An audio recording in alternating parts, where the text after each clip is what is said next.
कि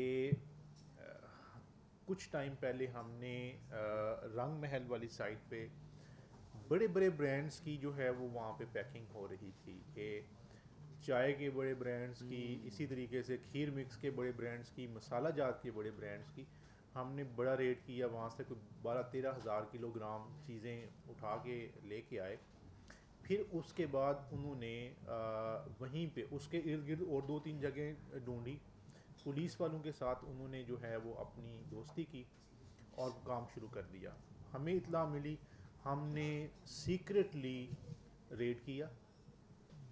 पुलिस भी हम दूसरे थाने की लेके गए, अच्छा, गुड। ठीक है ना, ताकि उनको पुलिस को नहीं पता हो, कि जो है ना लोकल पुलिस को नहीं पता हो। तो कहने का मतलब ये है कि ये हमारे चैलेंज हैं, और ये बहुत बड़े चैलेंज हैं। देखें, हमारे लिए जो हमारे बच्चों की, ख़ातीन की, बुज़ुर्गों की, नौजवानों की सेहत है वो अहम है, ना कि गलत किस्म का कारोबार। सही कारोबार के हम खिलाफ नहीं हैं, वंडरफुल। लेकिन जिसमें अडल्ट्रेशन है, जिसमें मिस ब्रांडिंग है, उसके ऊपर हम कानून के मुताबिक एक्शन लेंगे। हाँ, वो उसके ऊपर जो है ना उन्होंने मेंशन की होगी, पैकिंग करेंगे तो वो मेंशन कर देंगे। वो उसके ऊपर मेंशन कर देंगे बेस्ड upon के उसको कितना जो है ना, बेस्ड upon सम एविडेंस के उसकी एक शेल्फ लाइफ, जिसे हम आसान अल्फाज में कहते हैं, वो जो है ना वो मेंशन कर देंगे अपनी प्रोडक्ट के ऊपर। अगर उन्होंने नहीं की या रीपैक किया है तो वो फिर कानून के जो है ना वो कानून के मुताबिक उनको हम डील करेंगे। और अगर वो एक्सपायर्ड आइटम को किस तरीके से पैक कर रहे हैं, रीपैक कर रहे हैं, तो उसके उनके ऊपर एफआईआर होगी। थैंक यू, नहीं, थैंक यू उसमें सर। रेलेवेंट एक सवाल मेरा भी था एक्सपायरी के लिहाज से कि क्या आपके पास कोई स्टैंडर्ड्स हैं कि इस बीज की एक्सपायरी इतनी होनी चाहिए और इस दाल की एक्सपायरी इतनी होनी चाहिए जिससे वो मैच किया जाए? तैयब आप। Thank you. एक्सपायरी के हवाले से जो पहले इन्होंने क्वेश्चन किया था कि फूड के अंदर कैटेगरीज हैं, perishable food, non perishable food और सेमी पेरिशेबल फूड। तो हर फूड की जो एक्सपायरी है उसके हवाले से गाइडलाइंस अवेलेबल होती हैं। जो पेरिशेबल फूड्स हैं उनकी एक्सपायरी जो है वो 12 से लेके 6 to 7 डेज तक होती है। जैसे रॉ मीट है तो रॉ मीट को अगर आपने नॉर्मल रेफ्रिजरेटर टेम्परेचर पे स्टोर करना है तो विद इन 8 आवर्स है। मिल्क है विद इन 8 आवर्स है। अगर आपने उसको प्रोसेस कर दिया है, मिल्क को आपने उसको पास्चराइज कर दिया है, तो उसकी जो शेल्फ लाइफ है वो 4 to 6 डेज है। इसी तरह से ब्रेड की 4 to 6 डेज है। और दूसरी जो आ जाती है नॉन पेरिशेबल फूड, जिसके अंदर स्पाइसेस हैं, दालें हैं या बाकी होल ग्रेन्स हैं सारे के सारे, वो 6 मंथ से लेके 2 ईयर्स तक हैं। तो उनकी जनरल गाइडलाइंस जो है वो अवेलेबल होती हैं। तो उसके अकॉर्डिंग जो है वो उस प्रोडक्ट की शेल्फ लाइफ जो है वो सेट की जाती है। शेल्फ लाइफ इंक्रीज या डिक्रीज हो सकती है उसकी स्टोरेज कंडीशन के ऊपर, उसकी पैकेजिंग कंडीशन के ऊपर। वो डिपेंड करेगा कि किस तरह की फूड है, उसको किस तरह से पैक किया गया है और किस टेम्परेचर पे स्टोर किया गया है। और मेरी भी एक रिक्वेस्ट ये होगी डिपार्टमेंट के बिहाफ पे कि आप बीएफसी को विज़िट ज़रूर करें। सर ऐसा ही है, जी ये जो बेशक। आपके क्वेश्चंस हैं इन तमाम क्वेश्चंस के आंसर्स आपको बिजनेस फैसिलिटेशन सेंटर में मिलेंगे, क्योंकि हम प्रेसिडेंट्स का बीएफसी बनाने का मकसद ही ये था कि मुख्तलिफ गवर्नमेंट के डिपार्टमेंट्स एक छत के नीचे आ जाएं। जी सर, आपका क्वेश्चन। चलो फिर तुहानू बाद च मिलने हैं जी सर। जी, सबसे पहले तो बिल्कुल मुबारकबाद के मुस्तक हैं काशिफ अनवर साहब। सर। कोई शक नहीं, जैसे असीमुल्लाह खान साहब ने कहा, बहुत सारे साल हो गए कि ये वाले ब्रेक थ्रूज टेक्सटाइल ये आप ही से गुजरा है। अल्लाह ताला आपको और तरक्की दे और आपको और जज़ाक अल्लाह। इस्तिकामत दे। असीमुल्लाह खान साहब एक ऐसी शख्सियत जिन्होंने ब्रिज किया बेसिकली डिपार्टमेंट्स यस। में हम लोगों को भी, और जो हम लीगल फर्टर्निटी से हैं और जनरली जो सारे दूसरे लोग भी। बड़े बेसिक क्वेश्चंस होते हैं, बहुत सारी चीज़ें हमें एक्ट्स में मिल जाती हैं, हमारे पास सारे फॉर्म्स होते हैं, लेकिन बेसिकली इन फोरम्स का जो मकसद मैं समझाऊँ वो ये है कि हमारा एक इंटरेक्शन और एक आपस में शनासाई भी होनी चाहिए। और तीसरी बात ये होती है कि जब आप कोई बात डिलीवर कर रहे होते हो तो फिर आपकी बॉडी लैंग्वेज भी बता रही होती है कौन करना चाहता है और कौन नहीं करना चाहता। तो ये एक बड़ा अच्छा फोरम है sir, credit goes to you. Sir thank you. Asim Javed साहब भी माशाल्लाह उन्होंने बहुत अच्छा यहाँ पे प्रेजेंट किया। राव साहब की बात बड़ी अच्छी लगी। मेरी छोटी सी रिक्वेस्ट थी कि जैसे अभी 3-4 सवाल आए और उसमें जो बेसिक क्वेश्चन जो मुझे समझ आया वो ये है कि अभी भी थोड़ा सा फासला ज़्यादा है अभी, इस सेंस में कि अगर 6 फैसिलिटेशन सेंटर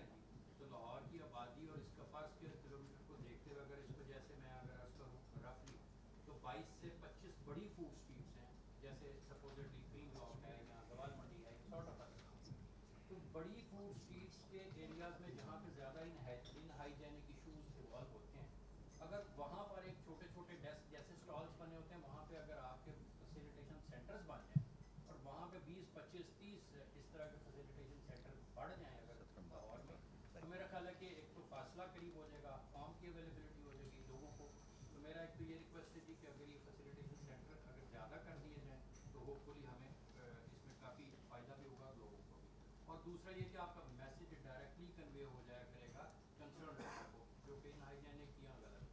और तीसरा ये सर, वक्त काम करने के लिए वक्त सबको अल्लाह देता है, लेकिन कोई अपना फुट स्टेप छोड़ जाता है, कोई जो है वो बिल्कुल आराम से काम करके गुजर जाता है। तो मैं आज फिर ज़रूर क्रेडिट दूंगा आयशा मुमताज़ मलिक साहिबा को कि उन्होंने अपने एक दौर में एक ऐसा सेट किया पैटर्न कि आज हमें पहली दफ़ा फूड अथॉरिटी का या फूड लॉ का एक इंट्रोडक्शन हुआ जनरल पब्लिक को। तो जिस तरह से आपका भी अभी टेन्योर गुजर रहा है, आपके बारे में भी माशाल्लाह से बिल्कुल इसी तरह की रिपोर्ट्स हम सुनते हैं कि आप भी बड़े अग्रेसिवली जाते हैं और लोगों को आप कर रहे हैं, वरना वो हरी टोपियाँ सर उतर गई होती है अगर आप अभी भी उस तरह से उसको स्ट्रांगली ना लेके जाएं। तो credit goes to you sir, आपकी टीम को, थैंक यू, आपके सारे डिपार्टमेंट्स को। और हम जब भी इनसे मिले हैं they are very fine enough और इन्होंने हमेशा एक बड़ा फ्रेंडली इन्वायरमेंट हमें हैंड किया। थैंक यू तो sir, thank you so very thank much. You बस सर। मेरा ये था फैसिलिटेशन सेंटर्स की कुछ रिक्वेस्ट है कहना कि चाहेंगे आप प्लीज़? जी, एक सेकंड ब्रीफली मैं ये टच करूँ। प्लीज़, एक सेकंड इस सवाल का जवाब दे लें, मैं आपको भी फ्लोर देता हूँ। फैसिलिटेशन सेंटर्स के हवाले से ये है कि हमने लाहौर में 17 पॉइंट्स ऐसे आइडेंटिफाई किए हैं जो रशी मार्केट्स हैं, जिसमें जैसे शादमान मार्केट है, गालिब मार्केट है, जैसे गार्डन टाउन वाली मार्केट है, लक्ष्मी है। तो इनमें हमारी जो क्लस्टर, ये बेसिकली फूड क्लस्टर्स भी हैं। तो एक तो ऑन साइट हमने ट्रेनिंग्स यहाँ पे जाके करवाई, और दूसरा ये है कि हमने इनको स्मॉलर फूड बिजनेसेस वाले यहाँ पे हैं, हमने उनको जस्ट वन पेजर जो इंतहाई अहम हदायत हैं वो हमने 12-14 कन्वे की कि इन चीज़ों का आपने ख्याल रखना है। तो जहाँ तक क्योंकि हम अदरवाइज़ ऑनलाइन मौजूद हैं, वो ट्रेनिंग्स ही दे आर गुड इनफ के उनको बताने के हवाले से। तो बाकी जो हम अदरवाइज़ कनेक्टेड हैं थ्रू आउट पंजाब, कि फ़िज़िकली हम प्रेजेंट हैं या नहीं, अपने पोर्टल के ज़रिए से, और जो फूड बिजनेसेस जो BFCs बने हैं पूरे पंजाब के 6 मुख्तलिफ डिवीज़नल हेडकोार्टर्स के ऊपर अभी तक बने हैं, तो उनके ज़रिए से हम जो है सारे पंजाब से जो है ना वो connect. Very good, thank you. The second last question, बहन आप बोलिए जी, उसके बाद लास्ट इज़ योर्स।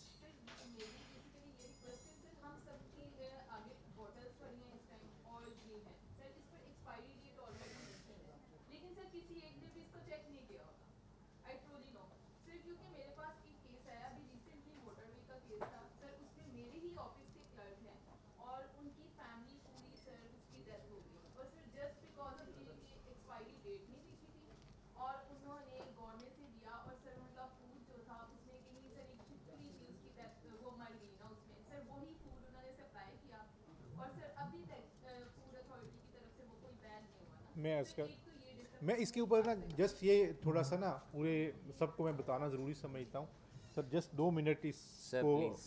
बयान करने में लगेंगे। मैडम, ये बिल्कुल मीडिया के अंदर झूठी चीज़ें चली, और जो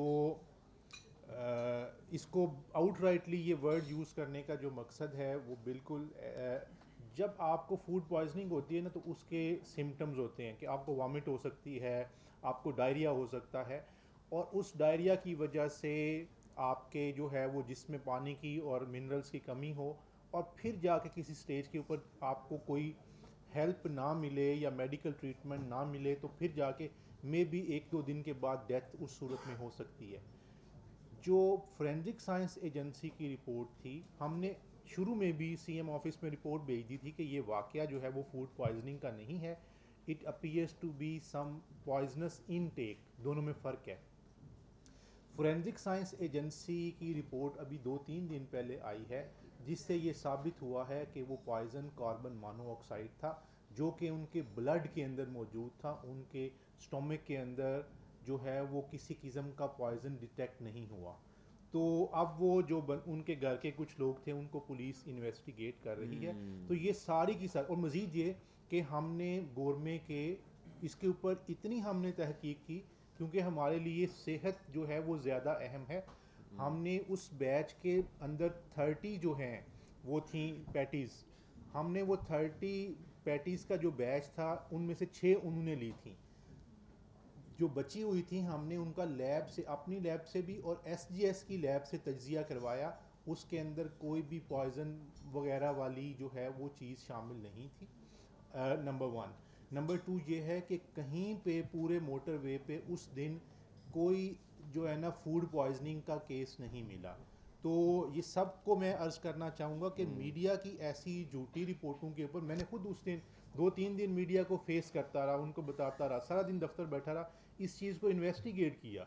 जितना हमने इन्वेस्टिगेट किया शायद पुलिस ने भी ना किया हो, कि हम ने उनकी गाड़ी के मोटरवे पे आना, हानका डोगरा से उतरना, हानका डोगरा से दोबारा चढ़ना, इन सारी चीज़ों को हमने जो है वो इन्वेस्टिगेट किया कि कब वो आए। और हमने उस गोरमे पे उस लड़के के जाने की वीडियो भी हमने जो है वो हासिल की, और उस बैच की पैटीज़ हासिल की, उनका एसजीएस से तज्जिया करवाया।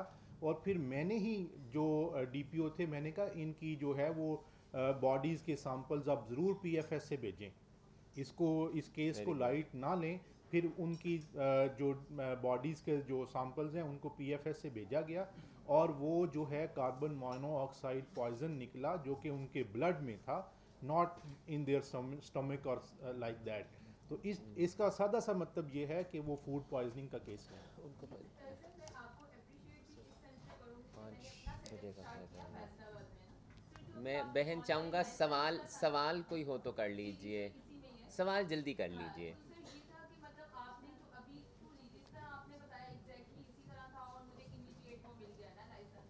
सर मेरी बस आपसे रिक्वेस्ट ये थी कि एटलीस्ट ये लोगों को, आप जैसे आप आज आपने सेशन किया तो लोगों को अवेयरनेस देंगे, एटलीस्ट एक्सपायरी तो चेक करें ना। सर हम वंडरफुल, एक्सपायरी मेंशन करते हैं बट हम चेक नहीं करते। तो बस ये मेरी आपसे रिक्वेस्ट जी है। Thank you, point well thank you taken. Man, point very good जी। लास्ट क्वेश्चन रफीक साहब। जी मेरा लास्ट क्वेश्चन ये है कि हम एक ब्रांड इस्टेब्लिश करते हैं, कोई भी किसी भी आइटम का हम एक्सपोर्ट भी करते हैं। होता ऐसा भी है कि अगर वो ब्रांड इस्टेब्लिश हो जाता है, उसकी नाम बन जाते हैं, तो कुछ लोग ऐसा करते हैं, खुद फर्ज किया कि मैं आइटम एक्सपोर्ट करता हूँ, वही एक्सपोर्ट करता हूँ, मेरा एक ब्रांड करता हूँ, वो वहाँ पे फेमस हो जाता है। मैंने वहाँ पे रजिस्टर नहीं कराया, वहाँ पे कोई बंदा उस नाम से उस ब्रांड को अपने नाम से रजिस्टर करवा रहा है, और फिर हमारे लिए मुसीबत खड़ी हो जाती है कि हम पाकिस्तान से वो वहाँ पे कह देते हैं कि ये ब्रांड मेरा है, ये ब्रांड यहाँ नहीं आ सकता। पाकिस्तान में हम उसके ऑनर हैं, दुबई में वो उसके ऑनर बन गए हैं, लेकिन हम उसको ऑलरेडी पहले भेज नहीं होते। ऐसे बहुत सारे केसेस हुए हैं। इस सूरत हाल में हमने पाकिस्तान से क्या मदद ले सकते हैं? देखिए ये सादा सा जैसे पहले भी बात हुई कि मैं ये अर्ज़ करूँगा, सब लोग यहाँ पे फूड बिजनेसेस वाले भी बैठे होंगे, अदरवाइज भी बिजनेसेस वाले जो कि अपनी प्रोडक्ट्स बनाते हैं, तो अपनी प्रोडक्ट को जो है वो आईपीओ से ज़रूर जो है वो IPO रजिस्टर से करवाएं, register ठीक है। yes। वो आपकी प्रोडक्ट के लिए, और जीआईज़ के हवाले से भी काशिफ साहब को पता है कि हमने यहाँ पे एक सेशन करवाया था कि जियोग्राफिकल इंडिकेशन जो हमारी प्रोडक्ट्स की है वो होनी ज़रूरी है। इसी तरीके से आईपीओ के साथ जो है वो रजिस्ट्रेशन होनी ज़रूरी है।